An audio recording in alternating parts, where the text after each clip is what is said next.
Good afternoon, everybody. Welcome to the second panel titled Afghanistan Beyond Headlines, Examining the Social, Religious, and Gender Tapestry.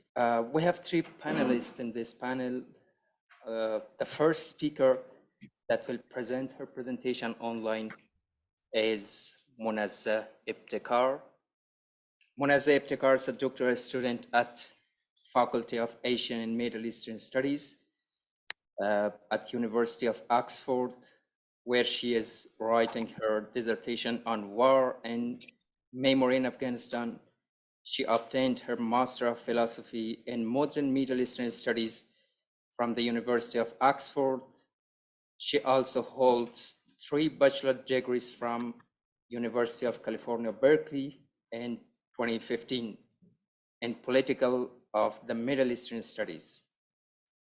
Munazza is a recipient of numerous grants and awards, including the British Council and the twice awarded John F. Richards Research Fellowship. Her research interest area is memory, ethnography, governance, nationalism, and sovereignty, conflict resolution, and post-conflict reconstruction, war, post-war, environment, subjectivity, space, and geography.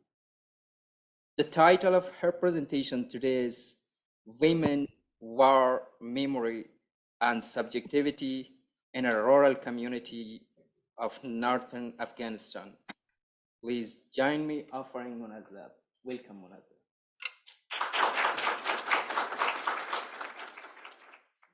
Thank you very much. I hope that you could hear my voice clearly. I'm just speaking to a laptop, so I hope it's fine. Thank you very much. To reintroduce myself, I'm a doctoral student at the University of Oxford, and my work and research is situated between history and anthropology with a focus on Afghanistan.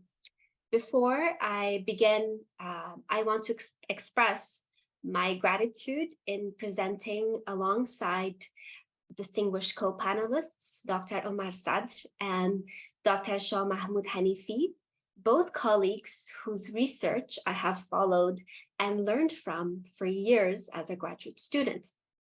And of course, I must express my deepest gratitude to the organizers of the symposium, Dr. Lior Sternfeld, Dr. Sophia McLennan, and of course, Dr. Wali Ahmadi, my undergraduate professor, whose 2 classes are still my favorite 2 classes that I took at Cal.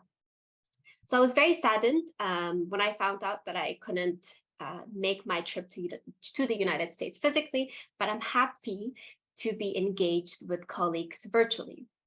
Now, before I begin my presentation, I want to take this occasion to pay tribute to the women of Afghanistan. I also want to express my deepest respect, gratitude, and appreciation to my research interlocutors.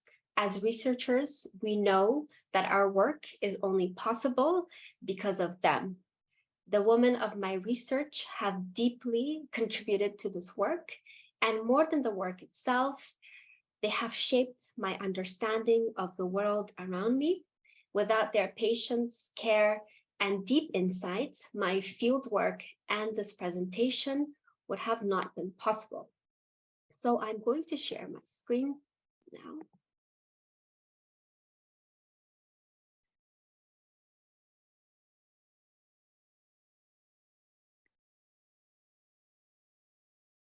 So when it comes to Afghanistan, we know that there has been an unprecedented focus on women in Anglophone scholarship, especially from the start of the US-led war in 2001 until its perceived end in 2021. This focus has resulted in the production of a plethora of work in both academia and society.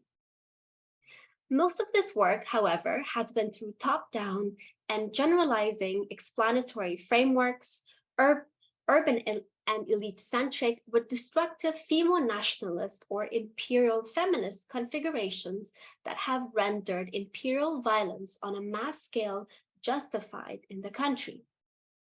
While focus on women and remote communities and understandings through bottom-up processes have gained interest in the late 2010s among scholars, they have largely focused on communities that have been subject to violence by the Taliban, the US-led coalition forces, as well as the Islamic Republic of Afghanistan.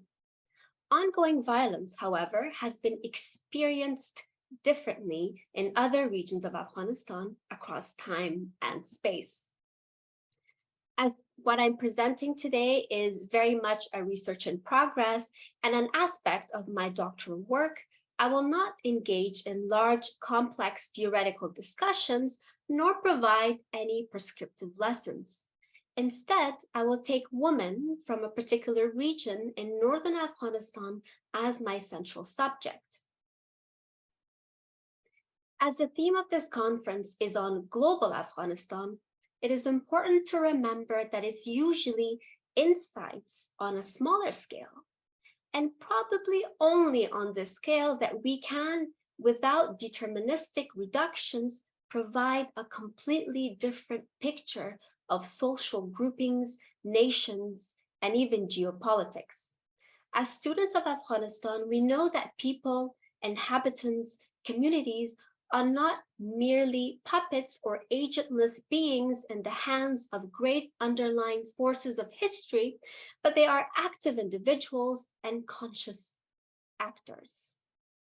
For this talk, by placing a micro-level lens on women's lives in a region as the central subject of analysis, more than highlighting or restoring agency, I hope to illuminate broad trends which offer insights in how violence and memories of past and present intersect with wars and forge communities.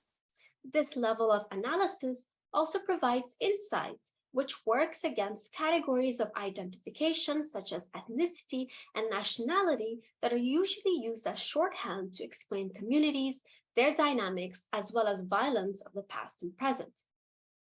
As such, my talk today is organized into three parts. I first start with my ethnographic encounters during my time in Afghanistan and my preliminary research questions. Second, I situate the site of my research. And third, I offer vignettes and insight from my fieldwork. So prior to my fieldwork, I, as most researchers and students of Afghanistan, had found that most analyses of Afghanistan's crises and historical events in Anglophone, as well as local scholarship, have promoted and preserved the interests of the powerful. Analyses of Afghanistan's crises by observers focus primarily on the policies of large-scale military interventions and its regional and international implications. They did not necessarily represent the context and the dynamics of the crises inside Afghanistan. It was the doings of the powerful which consumed the attention of policymakers and historians. Understandings were usually done through a top-down manner, broad generalizations, and very powerful abstractions. So, like any student interested in social history, I wanted to understand historical dynamics in the country through the eyes of its agents. More specifically, I wanted to center women. To do this, of course, I went to conduct ethnography, which consisted of more than participant observation, but also oral histories and semi-structured interviews among men and women across the landscape in Afghanistan. Shortly after receiving my ethical clearance for research as a first-year doctoral student, in 2019, I went to live and work in regions which encapsulate northeastern Afghanistan, including districts and regions in provinces such as Kabul, Panjshir, Parwan, Kopisa, and Baghlan. For the purpose of this talk, I will focus primarily on Panjshir, and more specifically, a rather remote region of the province called Arian, where I conducted ethnography among women across age groups. Now, before I locate the site of this region, I want to discuss my preliminary research questions or insights.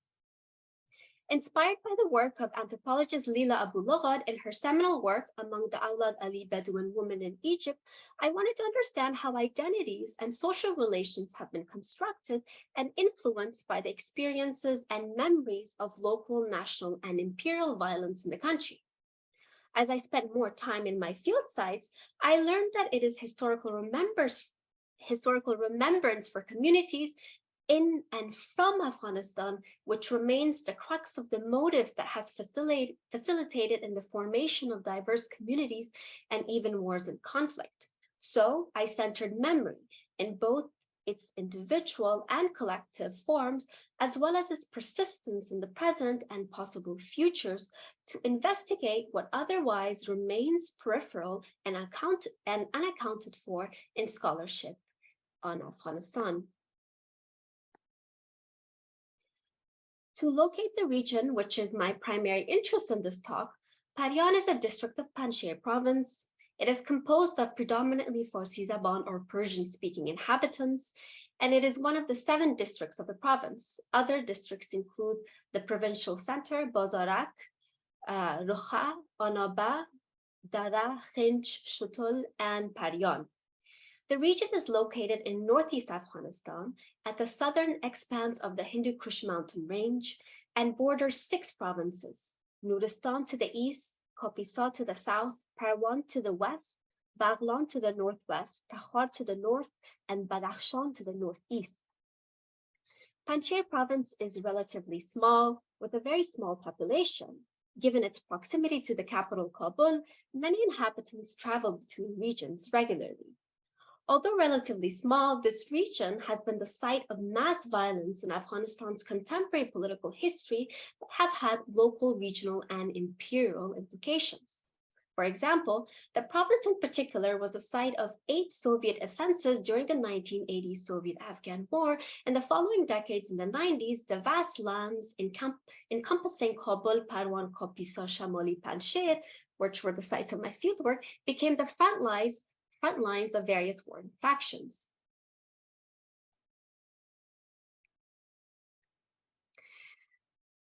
The experiences of these particular wartime pasts for the inhabitants of these regions, I argue, provide a particular collective experience, collective memory, and collective identity which work in contestation to the political order which at the time of my fieldwork was defined by political, socioeconomic, and ethno-linguistic tensions, as well as overlapping domestic and regional threats, such as the Taliban and the Islamic State groups, and the volumes of international troop deployment inside the country. These collective memories contribute to a shared version of the past by individuals which function within a socio-cultural environment. As such, individual recollections of past events, wars, and understandings of history were tied to collective forms of memory and memorialization practices in the visual culture and in the landscapes.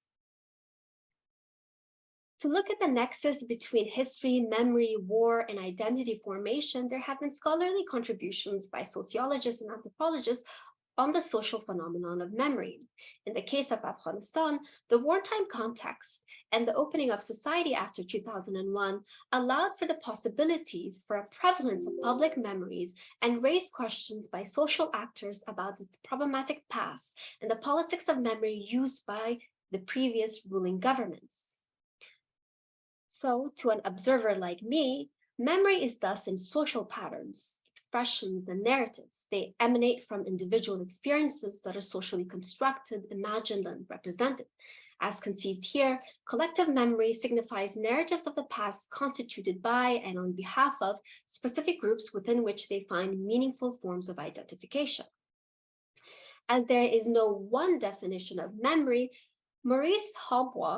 sociologist Maurice Hobwock's observation on collective memory and the social frameworks by which we remember provide a conceptual anchor for my talk. As such, collective memory and institutions and practices that support it help to create, sustain, and reproduce imagined communities within which individuals identify and that give them a sense of history, place, and belonging. As there are dominant narratives of the past in Afghanistan, there are also dominant ways of knowing, studying, and representing the past. So, to draw on historian Paul Connerton's question on how societies remember, I asked how society in Afghanistan remembers.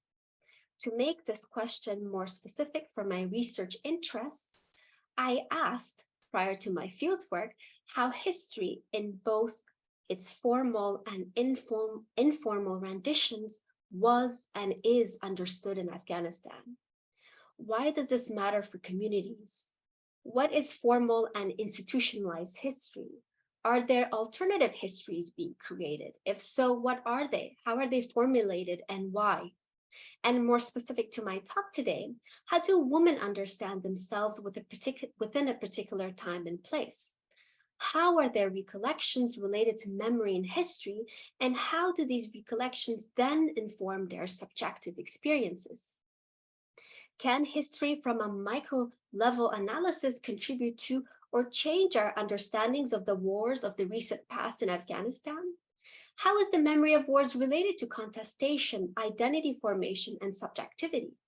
Now, of course, I do not have the answers to these questions, but in this talk, I will provide two ethnographic vignettes that touch upon these themes. So I'm going to discuss a short vignette to discuss the place of subjective experiences where themes such as memory, mourning, and martyrdom intersect and are connected to local histories, events, and on a much larger scale to the national and possibly the global.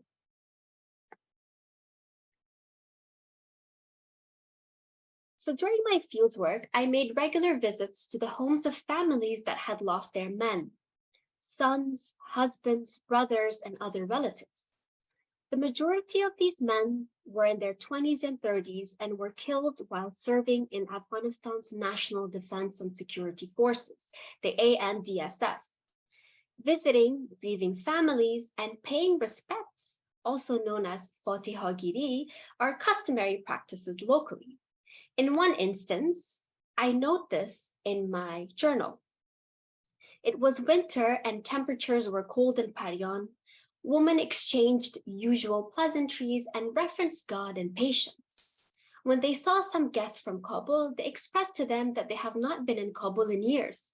They love to stay in their homeland, what they referred to as Parian, I presume.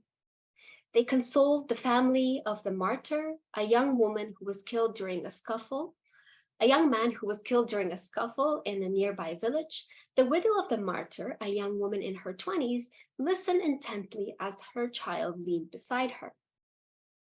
The guests constantly made reference to the martyrdom of those lost during the 1980 Soviet-Afghan War as a form of consolation to the family.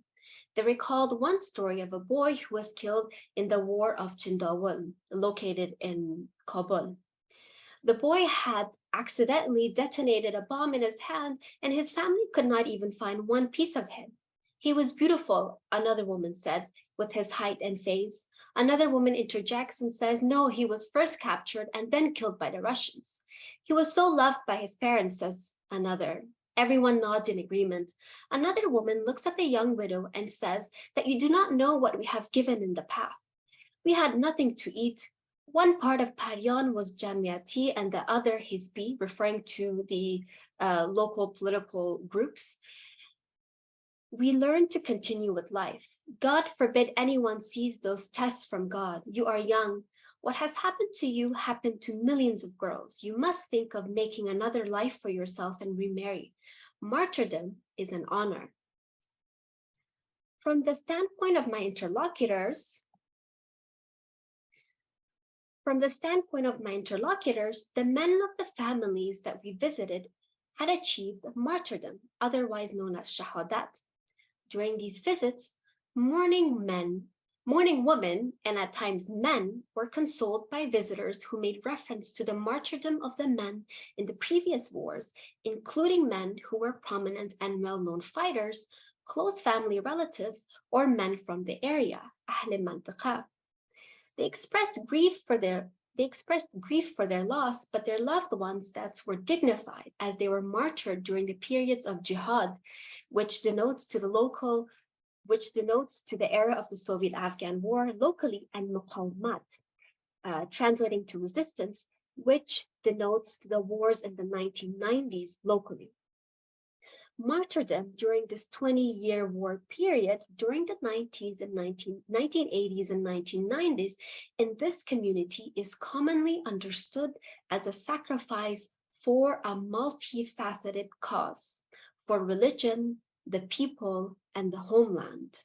For my interlocutors, the martyrdom of the men in the past wars was systematically linked to those who were being sacrificed in the wartime present during my fieldwork in 2019. As such, death, martyrdom, and wars had continuities from the past into the present.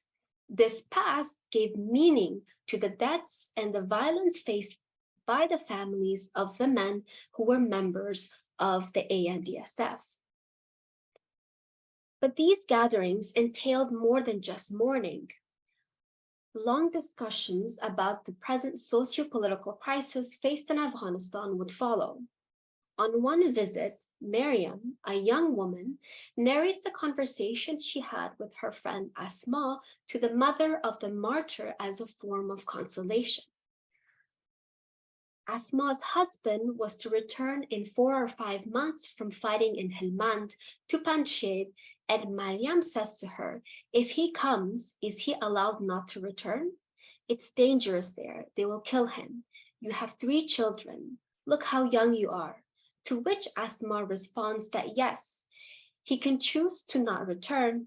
Mariam in response says, then why do you not tell him? Your husband who's in Helmand, you don't know when they will bring his casket to you. Asma's response to Mariam was, we tell him many times.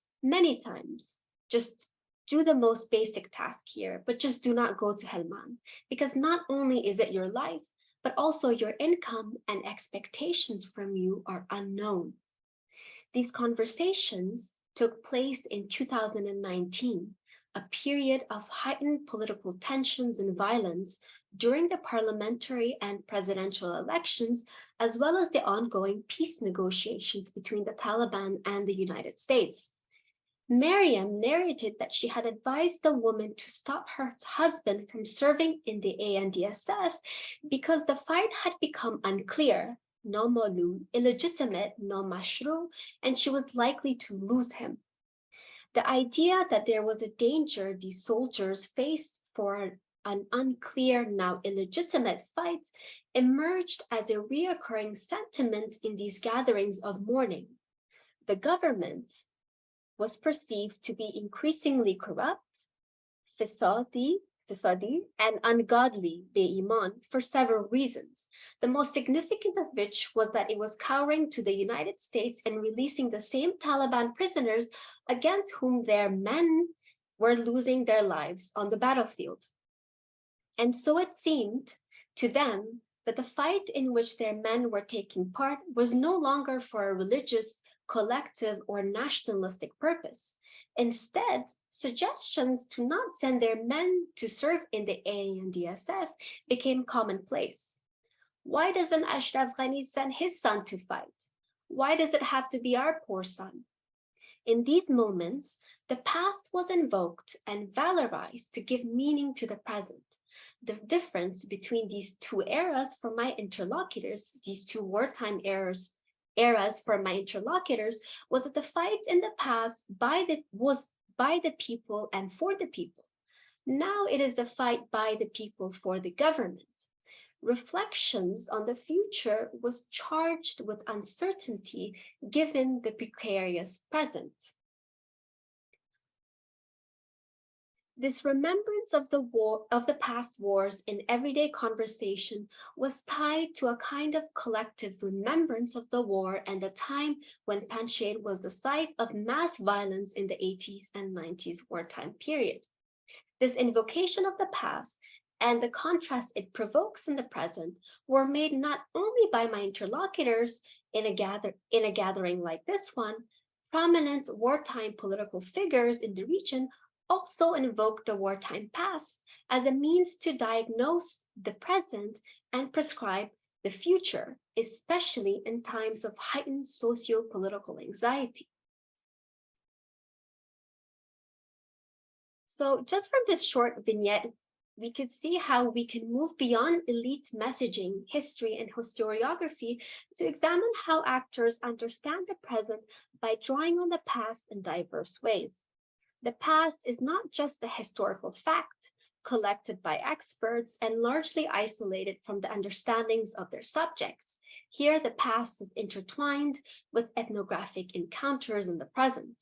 It is thus through studies like this that we can also perceive, evaluate, and investigate how the choice of the past weighs on the members of the group and vice versa. We see how collective memories allow for opening a discussion centered on issues including identity, nationalism, and the making of history and local power dynamics. Today, after the takeover of the Taliban and the end of Afghanistan's political sovereignty, reflecting on my fieldwork, we see how the representation of memory has continued to evolve. Memory is not just formed in the moments that are remembered, but created and transformed through ongoing conversations and social interactions that work discursively to influence how particular moments, people, objects, and events are understood. And I end my talk here. Thank you very much. My work is also so much in progress, so I'm looking forward to your comments to improve it. But in this paper, I try to investigate the triadic relationship between society, state, and religion in Afghanistan, particularly with a focus on the last 20 years with respect to political order. It contends that Afghanistan's failure of political order is inherent in its state's inability to carve out a stable model of pluralism to administer the rule of religion, both in polity and society. The tension between secular and Islamist forces has put the political order at bay. To understand the tension, the paper shows the paper borrows Stephen Munazza and Christopher Soper framework of pluralism to examine the three sets of questions. First, how does the state regulate religion? Or in other words, how did the state strike a balance between political order on one hand and social safety on the other hand with religious practices? Second, to what extent the state employed Islam to manufacture unified national culture or a sort of consensus values? And lastly, how natural was the state in terms of supporting or weakening a specific religion or secular ideas? But at the end, I will propose that pluralistic secularism as an appropriate model to construct what Alfred Stephen calls twin toleration in a deeply divided society such as that of Afghanistan. So Afghanistan is a deeply divided society with over 40 years of violent conflict. A major contention issue has been rule of Islam in political and civil society. Due to several reasons, Afghanistan has not been able to politically resolve and contain the dispute over the place of religion in policymaking and polity. Afghanistan is not an exception in the Muslim world, as the challenge of Islam and the state is common across the Muslim world. However, Afghanistan is the best example of how failure of such a common ground could get worse. So the prospect of pluralism and peaceful coexistence in Afghanistan and the Muslim world is linked with Islam and its role in politics. In the most part of its modern history of the Muslim world, religion was controlled by the state, particularly if you look at the last 50 years of Middle East. The authoritarian states in the Middle East with a firm control over society and religion argued that cultural and religious pluralism should proceed with political pluralism. For instance, Shadi Hamid, who is an American Egyptian author, argues that authoritarian state seems to manifest a level of religious harmony by the way they control religion. Many states in the Middle East, as they are autocracies, have prioritized religious reform over political reform. In this case, for example, you can look at the case of United Arab Emirates, and recently they sent a delegation of ulamas to Kabul. Many states, however, I will argue that this entanglement of religious pluralism and political pluralism is not possible in a context of authoritarianism. The authoritarian state, which monopolizes control over religious authority and interpretation, considers any form of religious expression which are contrary to the state's policy as a threat to the state itself. In this case, religion, political freedom, and pluralism are interlinked together, as we see. So unlike most of the Middle East, the case of Afghanistan is a bit different. For most of its modern history, the state-religion relationship followed varieties of democratic and authoritarian patterns, none of which were able to forge a peaceful coexistence. The state has used Islam as a tool to fuse a sort of national cohesion and advance some sort of consensual values to bind society. Islam was also employed as an instrument for state building. In this context, for example, Amin Tarzi has written extensively. For the last, for at least over 7 decades, Islamic movement has mobilized both peacefully and militarily in Afghanistan. But since '92, the Islamist parties have either directly ruled or indirectly ruled the society. They have developed a mass following. But the Islamist mobilization to call for establishment of an Islamic state started during 1960s parliamentary democracy. While democratic constitution guaranteed free elections and political participation, but it's widely argued in literature that lack of a legal framework for political parties pushed Islamists to adopt a violent turn. The Islamist agitation in 1960s contributed to political crisis and legitimacy deficiency that led to the failure of democracy in 1973. And this will put Afghanistan as a unique case of quote-unquote Islamic free election trap, which is used widely in Middle Eastern literature to explain why democracies have not been able to take roots in the Muslim countries. And later on, the authoritarian regime established following 1973 could not control enough the Islamic movements and suppress them. Of course, there are so many other dynamics which are contributing from outside the Soviet invasion and global funding of Islamic freedom fighters, which rendered the state the possibility to suppress religion and establish a kind of order. And this will prove the point that Shadi Hamid makes with respect to how states are effective to suppress religious manifestations or interpretations. Talking about the experience of controversy over rule of religion, Hamid argues that contention over rule of religion will not disappear. A brutal suppression of Islamists will only temporarily be the solution, but it will not eliminate them totally. With the fall of Najib government, the Islamist parties did not have any idea or program on how to constitute an Islamic state, which should also ensure pluralistic, peaceful coexistence. The post-2001 democratic order, which was created with the foreign intervention, employed religion to appropriate legitimacy for itself and counter Islamic fundamentalism. Similarly, on the other hand, Taliban, violent mobilization and jihad was also rooted in Islamic doctrine.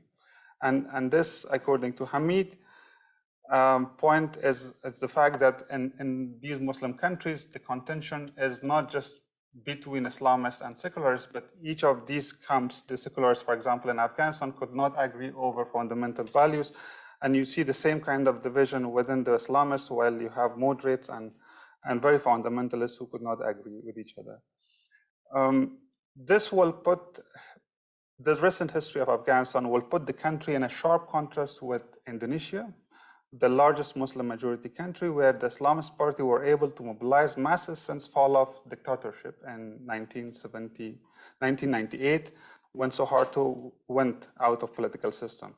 So particularly if you look at 2 examples, Abdurrahman Wahid or Armin Rais, who were leading 2 largest Muslim organizations, respectively Nadatul Ulama and Muhammadiyah. Each of them, roughly, they had over 25 million followers. But with the fall of dictatorship, what they did, they left those fundamentalist Islamist parties and tried to reestablish new political parties and advocated for kind of establishing coalition, not only with the secularists, but also the non-Muslim minorities.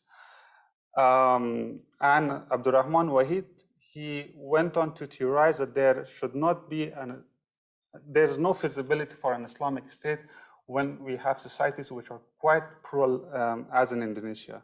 But in case of Afghanistan, in post-2001, we had such an opportunity wherein some moderate Muslim leaders could have played the same role as Abdurrahman Wahid or Armin Rais played in Indonesia.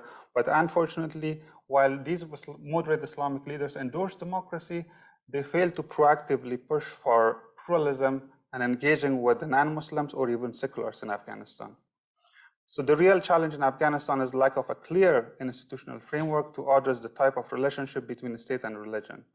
The assumption was that the Islamic Republic has fused an alliance between Islam and modern values of democracy.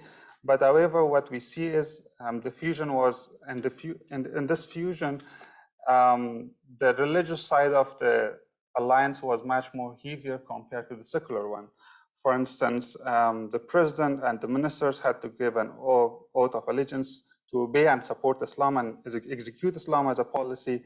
Judges had to do the same thing, but also most importantly, the constitution made the state to ensure that all laws of the state should be in compliance with the Sharia law. But Indonesia is not an exceptional case in the Islamic world. The political history of Muslim world since 9th century does not confine the traditional wisdom that Muslim rulers of the medieval era enjoyed unchecked authority.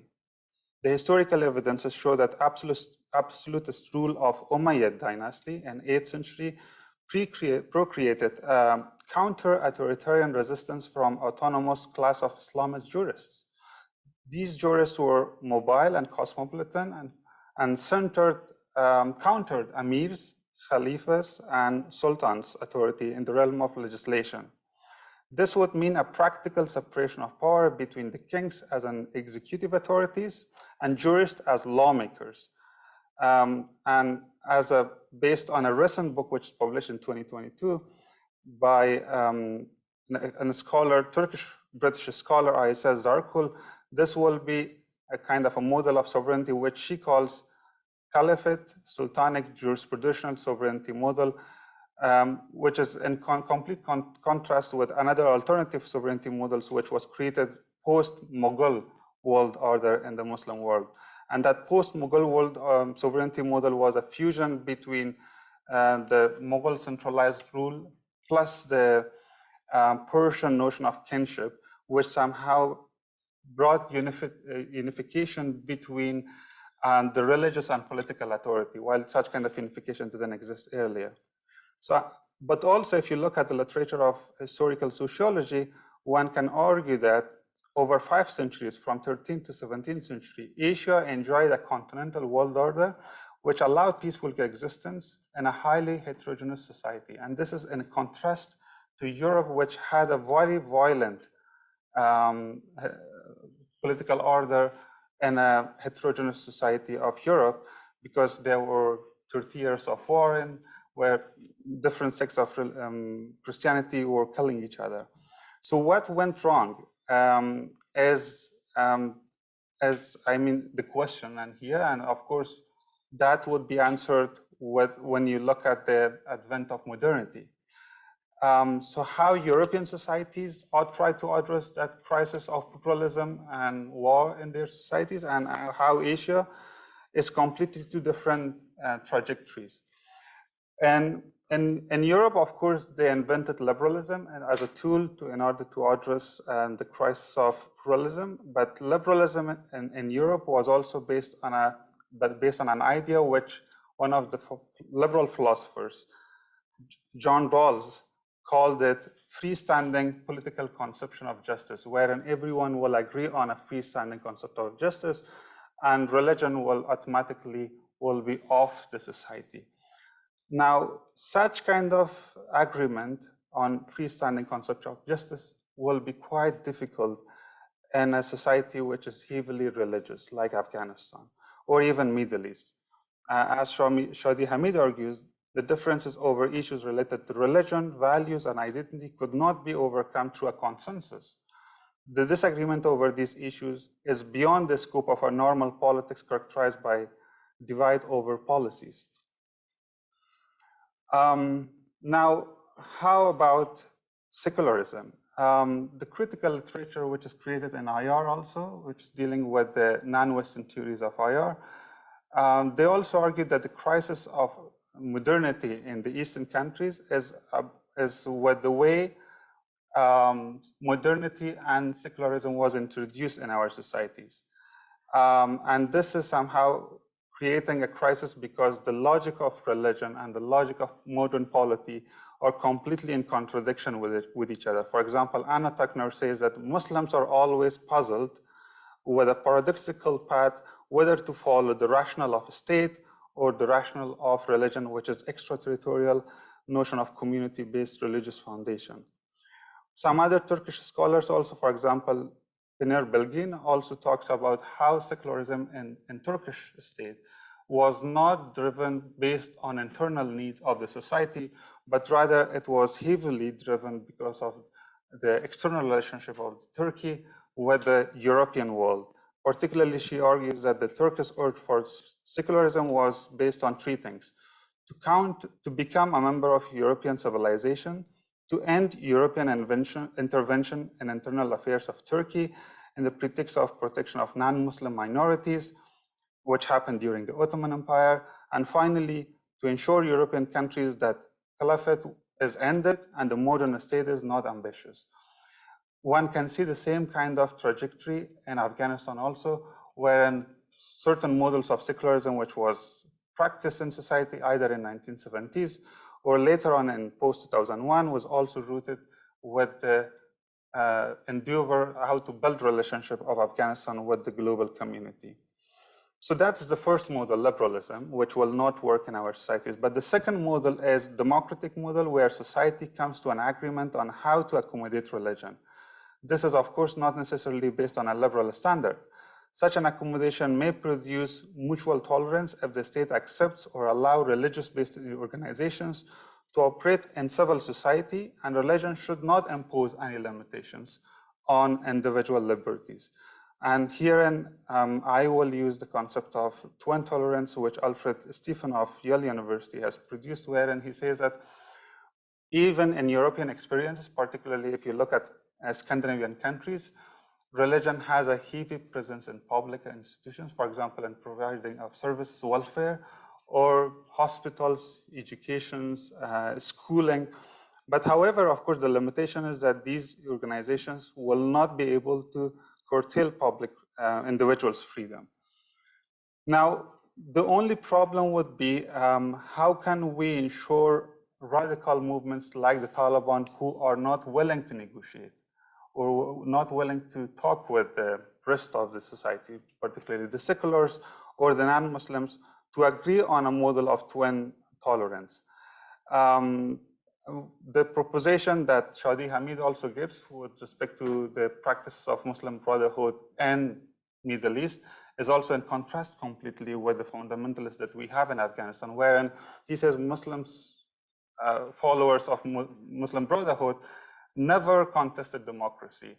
And also they never highlighted Islamic Emirate of Taliban or that of Iran as the primary model of polity in Islam. So that's why there is a possibility that we might have a solution with the moderate Islamist parties of the Middle East, but that will not be exactly the case for Afghanistan.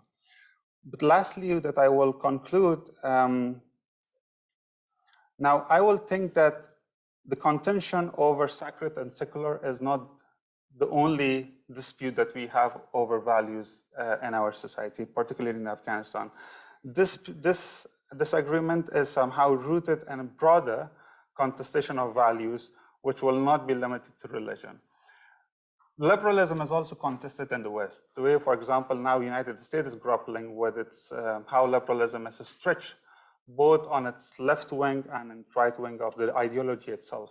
For example, the contestation over gay and lesbian, or for example, over abortion, that shows that the values of liberal modernity is not easily received even in its birthplace. So that's why prospect for a kind of agreement over a framework, which I would think here the deliberative model of democracy which scholars such as Ben Habib proposes, wherein democracy should not be substantive to propose any substantial model of values, but rather it should limit itself to a procedural model to just allow different parties to come together and agree on how to disagree. So it will be very limited democracy of procedural, not substantial. I will end here. Thank you so much.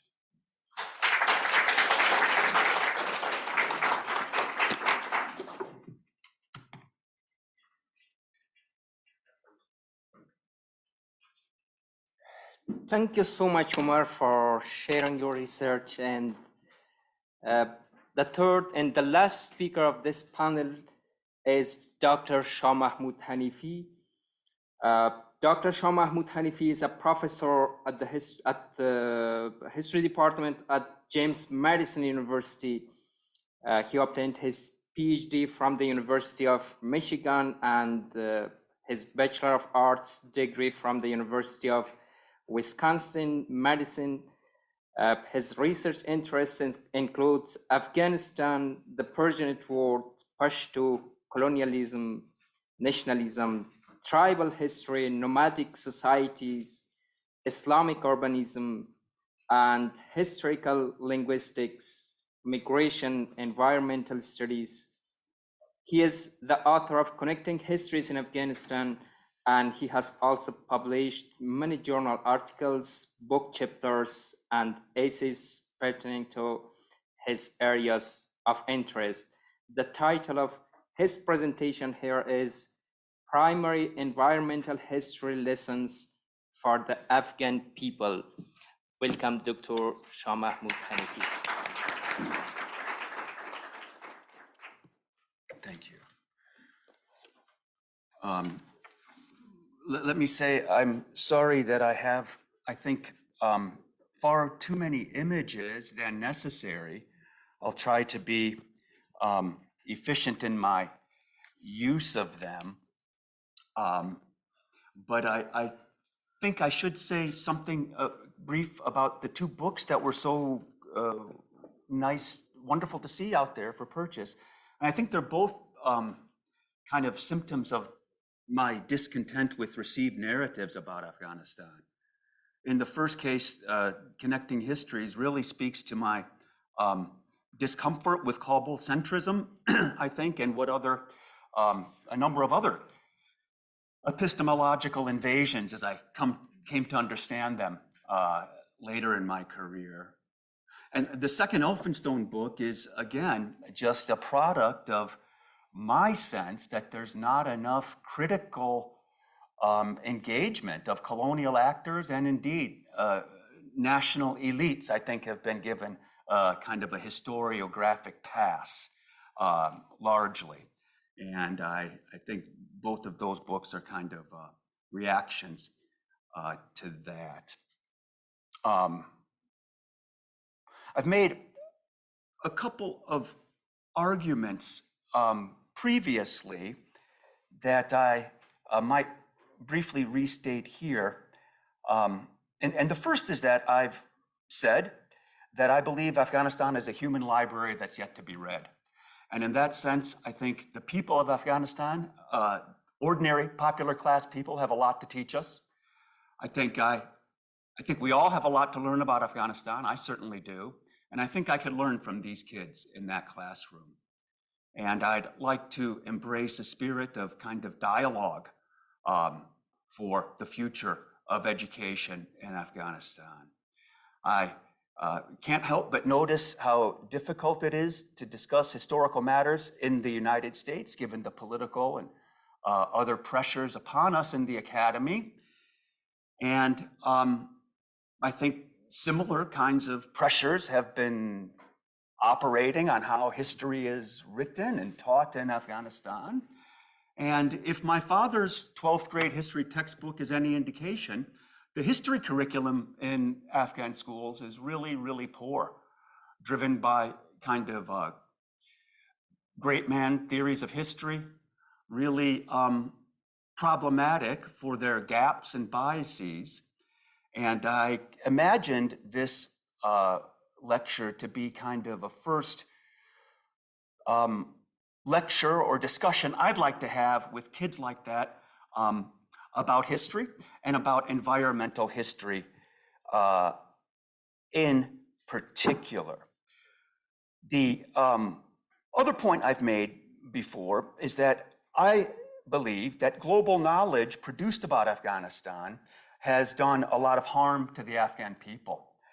And I think that hasn't always been the case. I think this is a modern phenomenon. I don't think all knowledge produced about Afghanistan has always done harm to it. And I kind of like to bring a combination of knowledge production questions and questions about the environment to bear on this talk today. And so there are so many aspects of things I've heard earlier today that have kind of made me reshape what I thought I was going to say. But the first thing I'd like to do is just take this map. And I think the map of Afghanistan has not been critically engaged. The map of Afghanistan is a wholly colonial and imperial phenomena. The borders are modern borders. And I think it's really misleading to see the history of this space through that map. This particular map is curious for a number of reasons. One is the hybrid German-Belgian flag there. I can't explain that. This is a picture from 1968 and Hui. What that flag is on that, I don't know. And of course, we could deconstruct some of the iconography in the map, but it's the borders. And I want to repeat, I think the way to understand Afghanistan from the environmental history perspective would be a view like this without borders.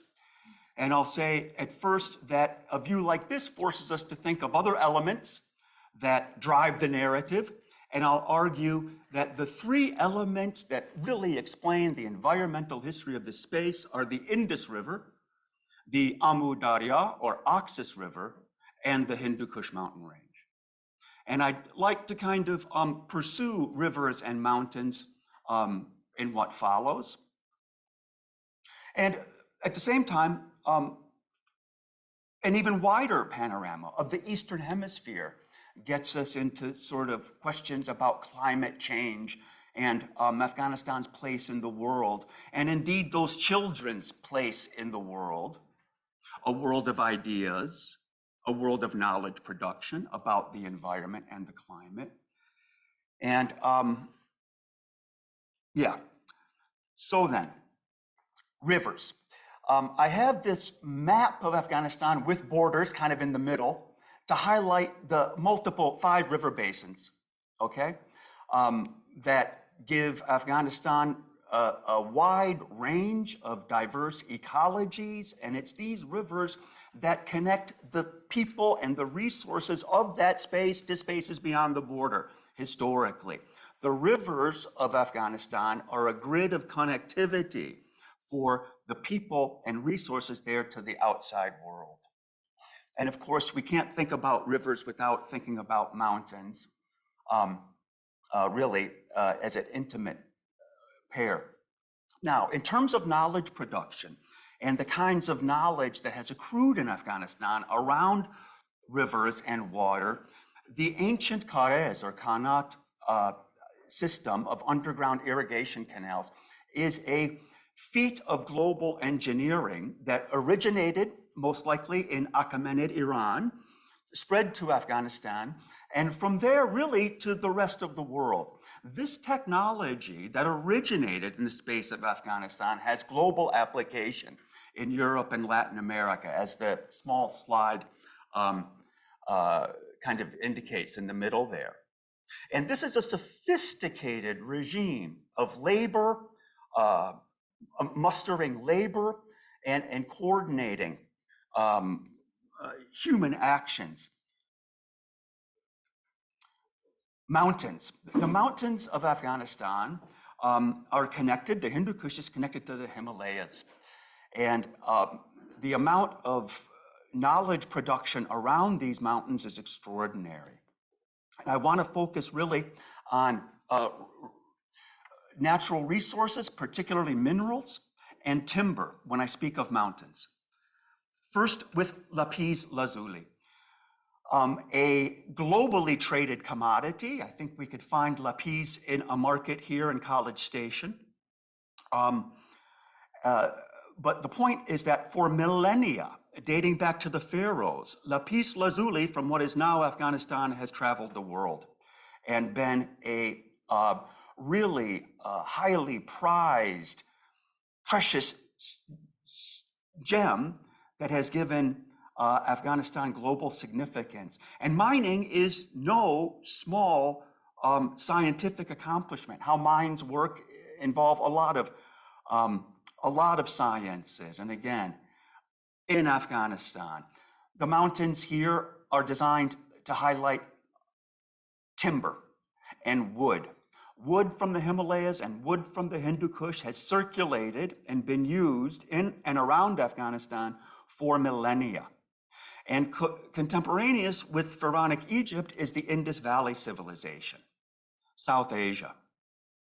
And the timber from the Himalayas and Hindu Kush circulated throughout the Indus Valley civilization, once again connecting Afghanistan to extraterritorial locations beyond it.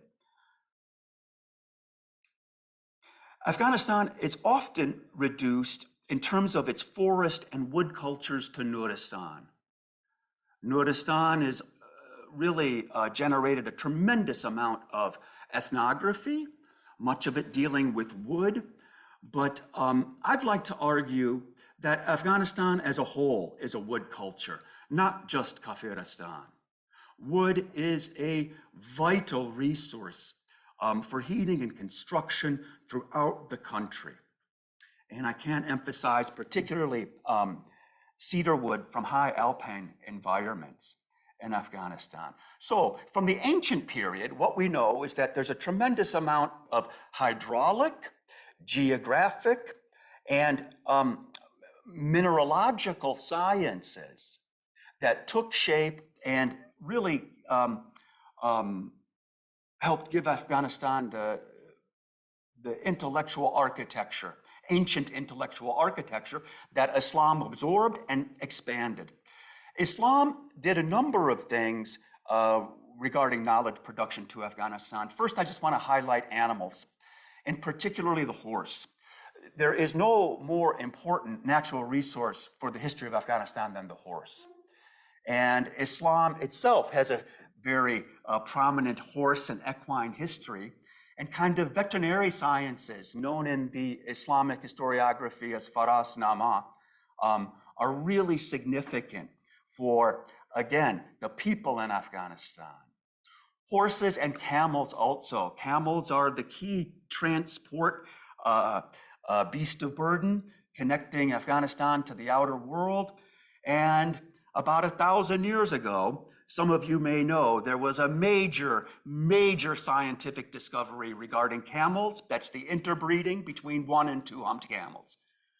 About the time modern Persian was being invented in Ghazna, Islam was entering South Asia, a commercial revolution was happening as the South Asian economy was getting incorporated into Islam, and a new transportation regime based upon freshly hybridized camels connected resources of Afghanistan to the wider Islamic ecumene. And again, in terms of environmental history, it's not just camels and horses, but also donkeys, mules, sheep, and even elephants that are so important for the environmental history of Afghanistan. And the knowledges that are built and circulate around these animals is worth reckoning as indigenous, ancient forms of knowledge. Geographically, the Islamic, kind of early modern, medieval Islamic historiographic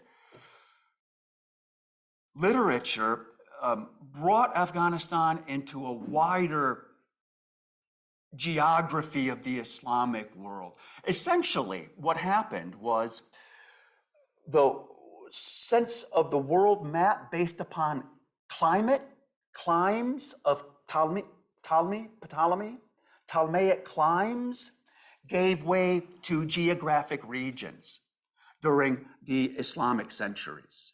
It's a very significant geographic advance. And Afghanistan is a kind of map there. The Mughal experience, the Mughal period for Islam is so critical. First of all, because the founder of the Mughal Empire, as we all know, Babur, buried in Kabul. If there is anyone who loved the environment of Afghanistan more than Babur, I'd like to know. The record of environmental appreciation in the Babur Nama is fantastic. From the various, Babur saw the world through climates instead of regions, but from all the climatic variation to sort of the smell of wind, what dust, the density of dust, different kinds of foods, animals, flowers, trees, water. Just a tribute to the environment. And that's, of course, why he's buried there, because he fell in love with it and left a wonderful environmental history record for us. And of course, it's been illuminated and visualized. And Babur talked a lot about the foods, particularly the grapes. Babur had periods of some troubled wine drinking, and grapes are a factor there. And so we hear so much about wine, so much about the foods. And in the discussion earlier today, I know she's gone, Sarah raised the sort of wonder of Kandahar grapes. And at the same time, there's so many foods celebrated in Afghanistan. And at the same time, kind of on the other hand, it's known as a zone of famine and food scarcity. And I kind of want to know what happened to our food supply. How is it that we really can't feed all of ourselves anymore? And the Mughal kind of documents give us a thick body of information about the kinds of foods and animals that are harvested and raised throughout northern and southern Afghanistan. There's so much information about the environment of Afghanistan from the Mughal era. Moving to the colonial era, when the map of Afghanistan was made. The colonial era involved resource extraction, new kinds of global commodity circulations, the imposition of borders, the attempt to freeze the mobility of local populations, while colonial officials enjoyed new forms of mobility through new technologies, steamship, railroad, etc. And it's little known to many people, but the first Opium War of 1839 to 42 is the exact same date as the first Afghan War, 1839 to 42. And that helps us see how the British saw Afghanistan as part of a wider global empire. Those borders for Afghanistan that they created are part of a wider sense of how the world is organized. And so, very quickly, the British did not find Afghanistan when they arrived in the early 19th century. It was Kabul. The British saw that space as the kingdom of Kabul, not Afghanistan. It's critical that at the beginning of the 19th century, there is no Afghanistan. At the end of the 19th century, there is. And during that period of colonial, sort of the high watershed of colonial rule, colonial officials came to very different conclusions about who the Afghans were, how they're related to one another linguistically, geographically, and culturally. And there's a lot of inconsistencies and contradictions and gaps in colonial knowledge that colonial maps reveal. And I'll just spin through a number of colonial maps, particularly about the rivers. The first occupation army of Afghanistan is the Army of the Indus.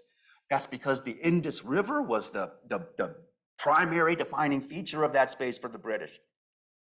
The Russians also did mapping of the Amu Darya. Mapping of all the rivers in Afghanistan. Why? To understand mobility, to understand the resources and power structures in these environments, to exploit and transform them. Knowledge for exploitation. And again, The late 19th century involved the transfer of early industrial technology in the form of the machine khana to Kabul. In exchange for the Afghan rulers got paid to make the borders. The Durand Line that Abdurrahman signed for in 1893 bumped up his colonial subsidy, doubled it. That allowed him to import industrial technology, which led to rampant deforestation in the country. Jumping now out of the colonial period to the period of independence, when now Afghan national elites are in control of the space that was defined by colonial actors. As Afghan national elites inherit and take charge of this space, it's ironic that it's called independence in 1919 that allows that power to be exerted. But independence really generated all kinds of new, greater dependencies for national elites in Afghanistan that led to even further natural resource extraction. Again, just speaking to the plain, the third war mentioned this morning, such an ominous note for the beginning of aerial bombardment in Kabul. And thank you this morning for mentioning that. Very quickly, what's going on from the 19-teens to the 1920s is a shift from basically brick and wood architecture to cement and steel that we can see through Lowell Thomas. Very critical. Independence kind of brought these new building materials into play in ways that had not existed previously. Jumping now to the Cold War, where the Americans got heavily involved in the Helmand River, and this generated so much intellectual exchange. New kinds of major hydroelectric sciences are applied to Afghanistan, but there are hundreds, if not thousands, of Afghans that begin circulating around the world, mainly to the United States, to gain new forms of knowledge. So what's happening is a tremendous amount of new technologies, big dams, and a range of other new sciences that begin to percolate into Afghanistan. And I have this here from Mejgan. In thinking about the radio and the telegraph obviously have a history in Afghanistan, but the kind of transference of some of the infrastructure and the particular institutional relationships that allow for new Sony radios to replace Siemens radios. Really significant period here, the Cold War. Jumping now to the 1980s and covert warfare. Tremendous, deleterious impact on the Afghan environment, particularly with landmines. And it's easy to forget that the most sort of landmine victimized place in the world for many years was Afghanistan. And this has just human as well as agricultural just pain about it. Leads to opium. We've talked about opium earlier today as well. But it's the failure of the science of the Helmand Valley that involves salination of the soil that wasn't detected, that ultimately led to the opiumization of that part of the world. Now, to end quickly with the war in 2001. Thank you again this morning, drawing attention to blimps, but there's a range of other vehicles, helicopters, drones, and jets that produced a 20-year monsoon rain of bombs on Afghanistan.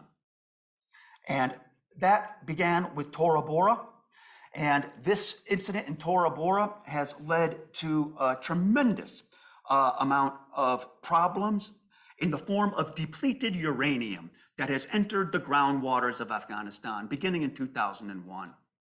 The birth defects among humans and animals related to the depleted uranium in American and Western munitions is a war crime. It needs retribution, accountability. The mother of all bombs, 2017, Just another heinous example of aerial warfare, replete with all kinds of lies about no civilians injured and that kind of thing. But I want to emphasize that 20 years of bombing and the bases, the military bases in Afghanistan, hundreds of them,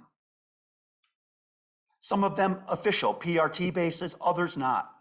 Covert and overt warfare, on the ground warfare, had a tremendous impact on the rivers and the canals and the overall irrigation around these bases.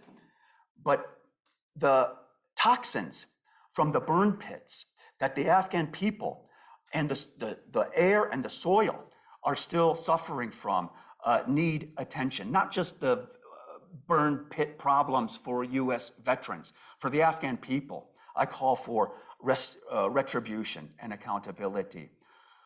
So the old timber that we saw 4,000 years ago, again, the Americans have their hand in it, trying to track it for terrorist funding, but the militarization of these ancient trading patterns with imported donkeys and sensors on wood, the focusing on the smuggling of lapis lazuli and the political corruption involved in the smuggling of lapis lazuli is worth mentioning. The military, the two-stroke military vehicles on the ground made Kabul one of the most polluted cities towards the end of the American occupation. In 2019, I think it was one of the 3 most polluted cities in the world. And again, the carbon footprint of the US military and US military, international military actions have really left an environmental catastrophe on the hands of the Afghan people. And I do think, last word will be, to get global attention for global crimes against the environment and the sustainability of that environment, the carrying capacity for humans of that environment, those crimes need accountability and reparations, retribution. I'd like to change the wording. I'd like to start using the word genocide. It seems like genocide is the only word that gets kind of political actors to pique their ears. And if we started talking about a genocide in Afghanistan, I wonder if it would kind of keep Afghanistan in the news and generate the kind of solidarities among other social justice groups that we need to have our knowledge improve the lives, daily life conditions of the Afghan people. And I challenge us to make our knowledge do more work for the Afghan people. Thank you very much.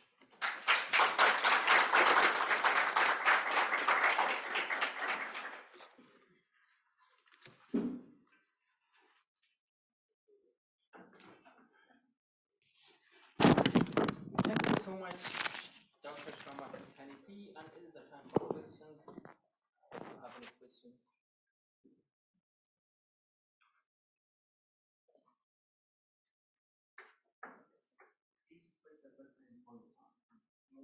Okay, thank you everyone for the presentations. My first question is for Umar John, Dr. Sadr.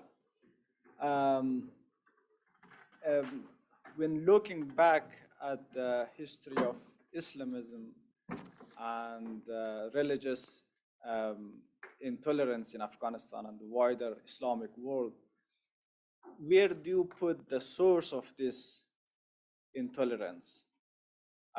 Which time is it something inherent into the Sharia, or it is something that is modern and very political, the product of the 20th century? Like in Afghanistan's case, for example, when looking back, when do you think this intolerance started? Yeah.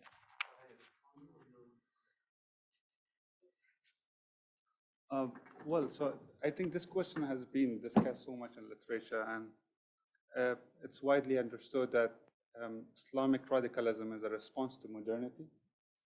The way Muslim communities could not handle the new form of polity which emerged in post-Westphalia, but also other concepts, for example, the way ethnicity, race, secularism was introduced in Asia or Middle East, which was handled, I mean, this society was governed differently, not based on these ideas of nationality or race, ethnicity or secularism. So, but I mean, the first reaction of the Muslims in late 19th century, early 20th century was Islamic Reformation, which was not, of course, radical militant, but kind of endeavored by these Muslim reformists to reinterpret Islam and call to go back to the early roots.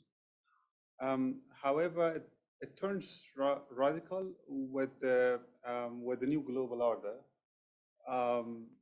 which places Islam, I mean, at the very disadvantage or margin of distribution of power globally. During the Cold War, so you have in South Asia radical Muslims like the ones of Deobandis, who come and try to theorize how Islamic polity should emerge. But also in West Asia, you have Ikhwan al-Muslimin, particularly the radical ones, which comes, I mean, the early Ikhwan al-Muslimin, the founder, was an ideologue which tried to establish a conversation with ordinary masses in order to evoke a sense of solidarity among Muslims rather than violent reaction against the West. But once you come to Sayyid Qutb, that's quite different. That's a kind of Manichaean kind of division of the world between an evil West and Islam. So you have Sayyid Qutb in the West, but you have Ali Maududi in here in South Asia. And of course, dynamics throughout the Cold War leads to fundamental transformation of Islam in the way which is unprecedented. So I do not believe, I mean, inherently, I do not want to go to that culturalist route to say religion as an evil, and particularly Islam will have certain elements that many will argue that Islam is problematic itself. I mean, I give the example to what extent during 9th to 13th century and later on, and the two other phases that Isaac Zakul discusses. It establishes a kind of peaceful coexistence. Of course, that's not exclusively based on Islamic model, because that kind of order was established post-Mughal invasion, which was influenced by the political culture of Mughal. But there was a kind of fusion between Islam and Mughal. Yeah.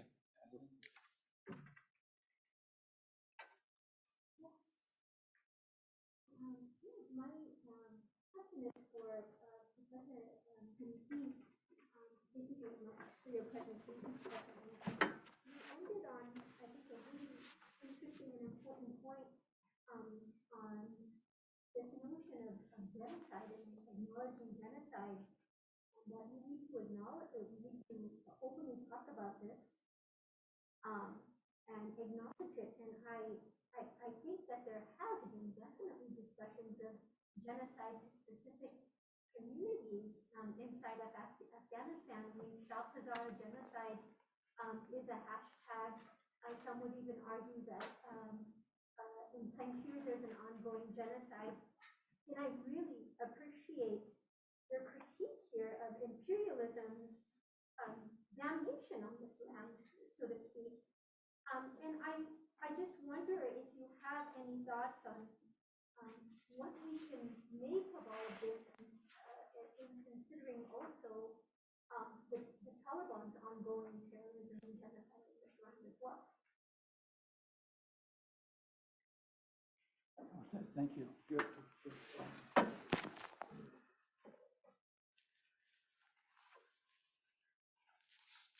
Well, thank you for the question, Mehran. I think my recourse to trying to invoke that word, it's more for the public sphere here. How to keep Afghanistan in the conversation, so to speak.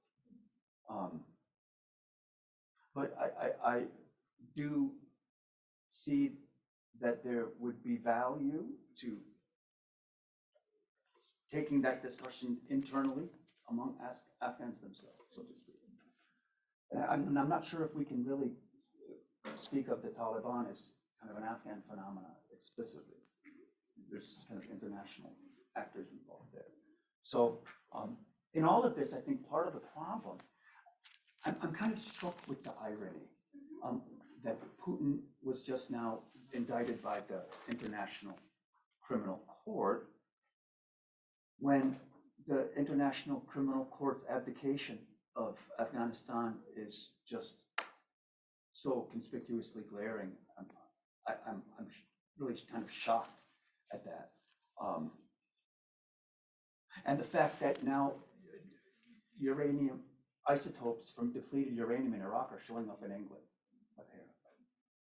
And so I think putting the, it's really, I think I'm really emphasize. Me too. Well,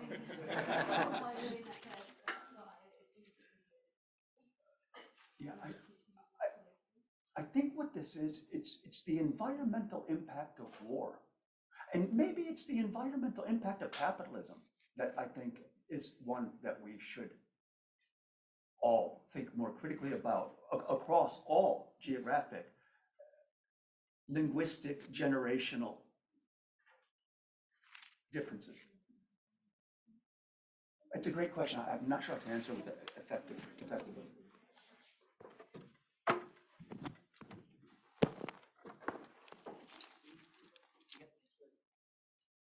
So,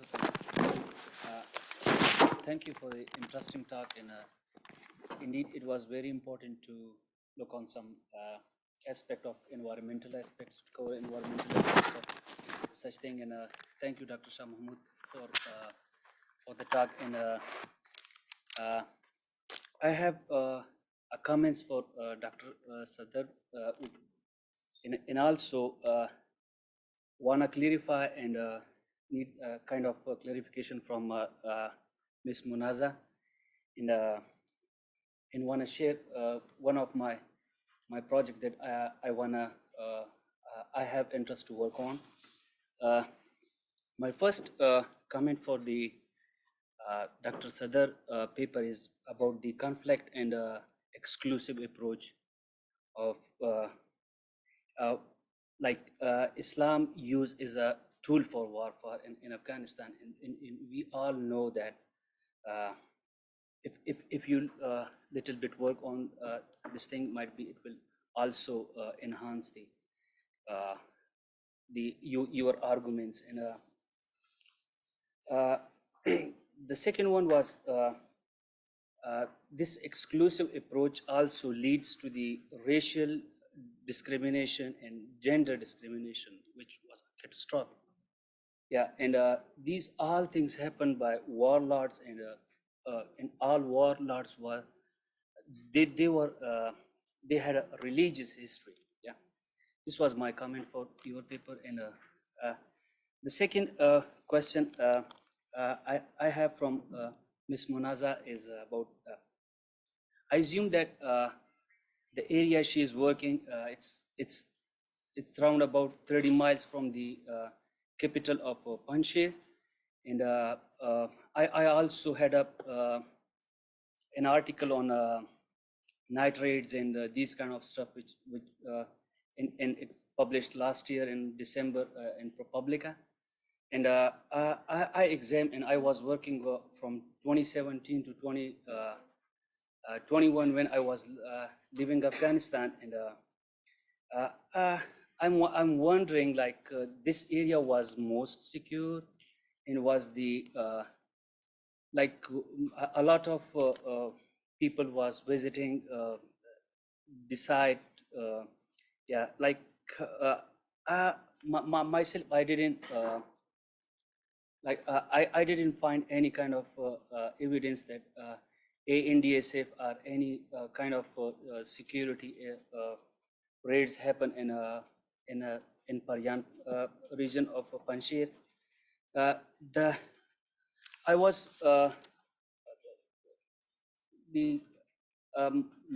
my interest, like when the United States was leaving Afghanistan, many things happened, but as regard of environment, like, you know, the burn pits, like the PFAS, PFAS and other radioactive elements such as depleted uranium, hydrocarbon, and methyl chloryl ester, and these kind of stuff. It still existed in water and also in air. Yeah. If you like, if you just like little bit explain some bioremediation process for such kind of toxic and in life-threatening compounds, chemical compound, it will be much appreciated. Thank you. Thank you. I know I need to build my knowledge in those directions. I do understand uranium is a naturally occurring element, but I also know that it's processed to create a weaponization effect. And I'm not aware, I do not know the sciences well enough. But looking at the data, a lot of the data on depleted uranium is really obviously trying, politically very obviously, trying to emphasize the natural occurring uranium in well water and things like that. And how the isotopes are measured, I just don't know exactly. But I think there's manipulation of the sciences regarding uranium involved in the discourse of natural and weaponized uranium. Like all elements of the discourse on Afghanistan, there's censorship and propaganda that structure the discussion in ways that need to be confronted and rejected. Thank you so much. Do you want to add anything, Munazza? Yes, can you hear me? I think there seems to be a misunderstanding. So thank you for sharing your insight on how certain regions of Afghanistan were relatively more peaceful as opposed to the rest. But the vignettes that I shared wasn't on night raids and security necessarily, but it was on the men